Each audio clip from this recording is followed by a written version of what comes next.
My name's Hillary. I'm here from Rabbit Hill Farms, which is a small family farm and malt house in New Jersey. I'm a fifth-generation farmer, and we've recently built a malt house. We've been malting since 2016. And this discussion around marketing is probably the most interesting and difficult part for me because, speaking for myself, as a farmer, and I think this is true of many of the farmers that I know, marketing is not my natural strength. And I often am challenged by how we can speak directly to consumers about where we are in the supply chain.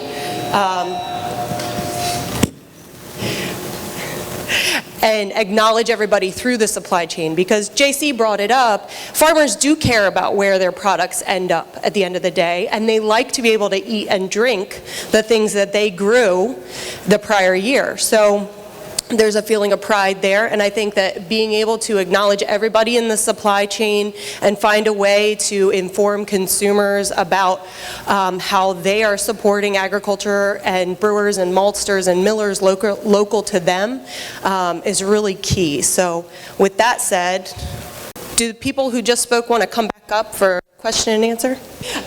Brewing with locally grown malt is a common thread among the smallest breweries, many of whom don't package their beer but sell only in their tap rooms.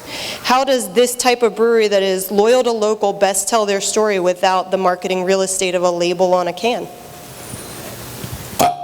I think I'll start with that, because actually the vast majority of our beer and about half of our batches right now are draft-only batches.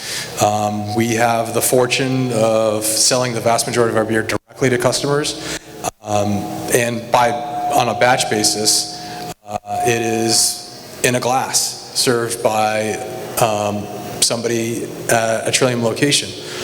To me, there's no better way to communicate intention in a story than to look somebody in the eyes and have a conversation about it. So I think it's one of the reasons why we have invested and reinvested and grown the way we have, is because we have that direct connection with customers. And telling that story initially over social media is important, of course, to get them in the door, to understand that it even exists in the first place. But once they are there, to be able to have that direct human conversation is infinitely more powerful than having it on a can label.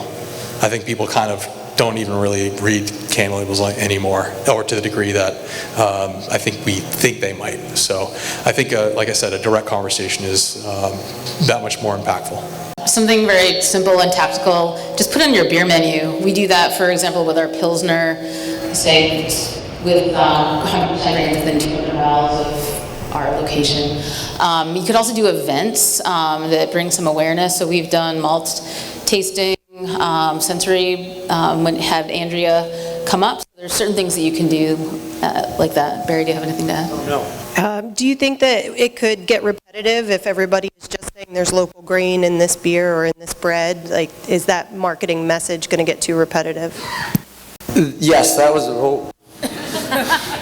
that was actually one of the things that, in trying to find more things to say about concise things, to say about using local malt, when we used it occasionally, whether it was 100% or 50% of the batch, it was really easier to highlight, hey, this is local. And when you start having every Instagram post say local grain, local grain, local grain, local grain, all right, let's be specific. This is brewed with Endeavor barley. This is brewed with Synergy barley from Thrall, right? This is flaked and grown in Connecticut. This is roasted and grown. But there's still this kind of repetition of, okay, well, everything is. That's great. And you want to say something more. And maybe not even necessarily for the customer. It's a desire to learn for yourself and be able to communicate more of the things you're sweating about and thinking about and spending so much, that we all spend so much extra effort to deliver to the customer. So sometimes it's about the flavor of the grain, and sometimes you end up coming up with a calculation for how much square feet is in the can. For me, it's about, if you stop talking about it, you stop caring about it.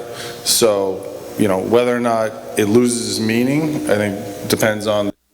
Losing the meaning is the wrong Yeah, the impact, if it loses impact by talking about it as often, it means you have to go into the details and start talking at more and more intimate levels about processes and origins and the farmers and brewing process. If we ignore it, we probably end up advertising it, and it's just a white label with black lettering that says beer or grain. So for me, it'll never lose its meaning, and I'll keep on talking about it, and I'll be the crazy old person mumbling in the car about it later. I got one more thing to say about that.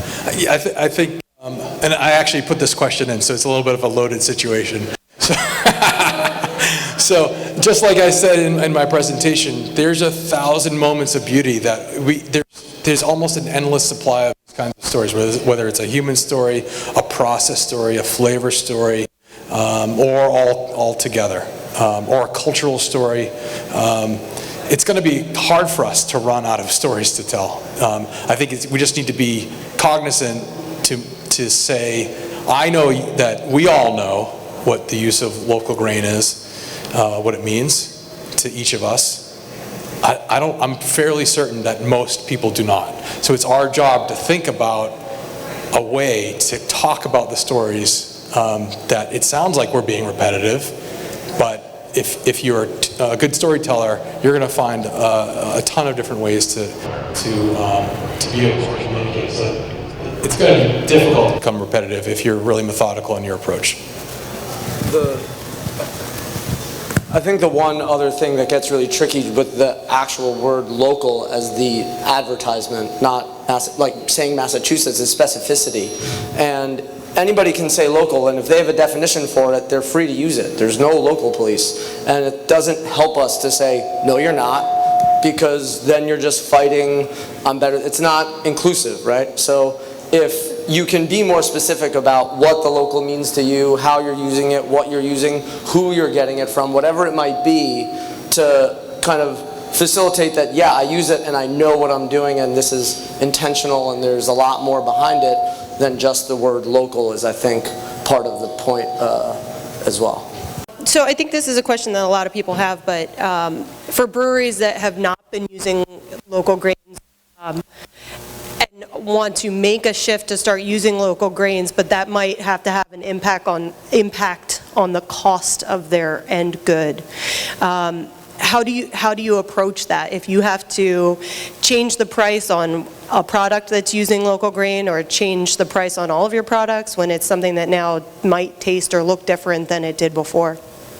For us, we make a light American lager with all local, previously all Massachusetts ingredients, and it costs more than a domestic premium lager would, but it costs less than my IPA does. So I think it's all relative in terms of cost. If you want to go out and get something with a brand on it or to support a certain cause, you're going to be willing to pay that. And if people wanted something as a commodity, they can go out and get something really inexpensively to get the job done, whether or not it's liquor or beer or clothing, you name it. I don't think that the added cost of what we're talking about here is an issue. I think it adds more value than it costs. For us, we don't look at it with such a narrow lens when we use local grain or higher price point ingredient X.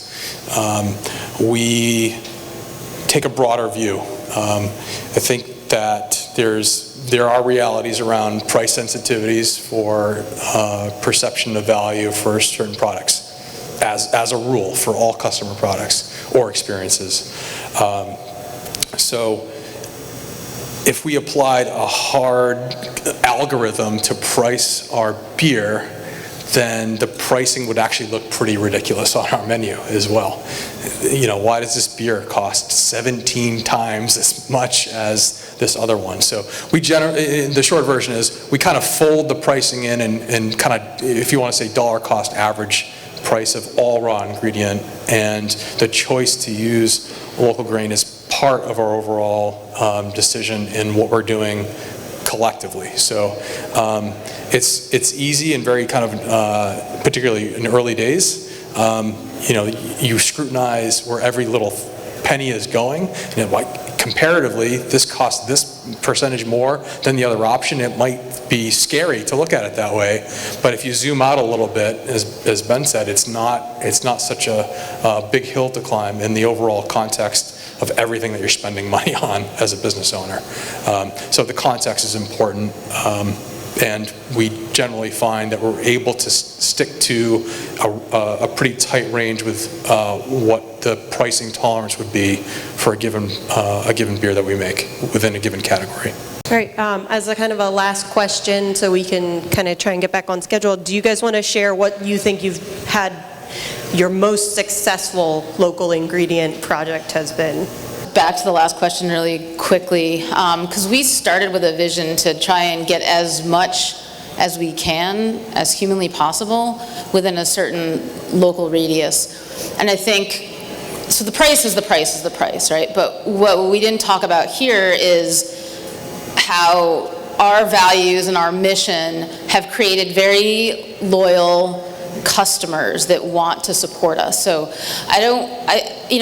yes, it's going to cost more, but on the other hand, like, we have customers that say, like, we love Throwback, and a lot of what they love about us is our mission and what we're all about. So I wouldn't undervalue that. Some of the best, we have a farm, so some of my favorite beers we've ever done have been with ingredients we've grown on the farm. Like we did last year, a cucumber sour we had a lot of fun with. So I don't think I would point to a specific product, but I think, like what Nicole said, mission and buy-in. In a lot of the conversations, we started making a single product that was 100% Connecticut or locally grown malt, a mixed fermentation saison, and we really brewed the hell out of it, and then kind of saw that, like, we're going to need to brew some other things. And as we were brewing other beers with segmented value systems and brewing a lot more of them, and you end up looking at where your production is going, and then you're like, what tank space do we have for field beer, our 100% local saison? And you incorporate it, and we started really bringing local malt IPAs and lagers, and that's where we felt comfortable when we were seeing the success they were having and the character that they had in going, okay, yeah, we're a farm brewery, and we got into this wanting to make saisons and mixed ferm and spontaneous beer that takes 3 years to make, which, like, another angle I came to the 4 square feet was, if that's the only place I'm using local malt, how much acreage am I actually supporting? And when, again, let's brew IPAs with it, and we can really crank some acreage out and have our business succeed. So, internally, we don't define being a farmhouse brewery now as making farmhouse beers. It's, I can make an IPA with 100% local malt, and, we brewed with 55 acres last year. So, that's, that's ours. Probably our most successful work has been in a series of beers called Faded Farmer. Again, to help tell that story of our intention to one day become a New England farmhouse brewery. It uses, again, we're living vicariously for now through Valley Malt and their efforts in local farmers, 100% Valley Malt in those, and then regional orchards and berry producers as well. So that to us has been the closest we've been able to come from estate-grown beers ourselves, and that feels the most successful for us. Yeah, I think everyone's version of success or definition of success is differently. For me, putting the 5% with a piece of mass in every glass, getting to the 6 figures of malt locally was important. Last year we brewed over 600 barrels of mass whole lager, which was real successful, and we hope to do over 1,000 this year. And the one that I think generated the most buzz for us in a taproom kind of sense is we did a version of mass whole we called Red Tide, and we used sea salt and seaweed, and it was a red goza, and people, Red Tide, oh God, what is that? So that generated the most conversation. So all successful, but all very different ways of, calculating or putting the value on that success. Great. Thank you guys and ladies for sharing some of your insights around marketing.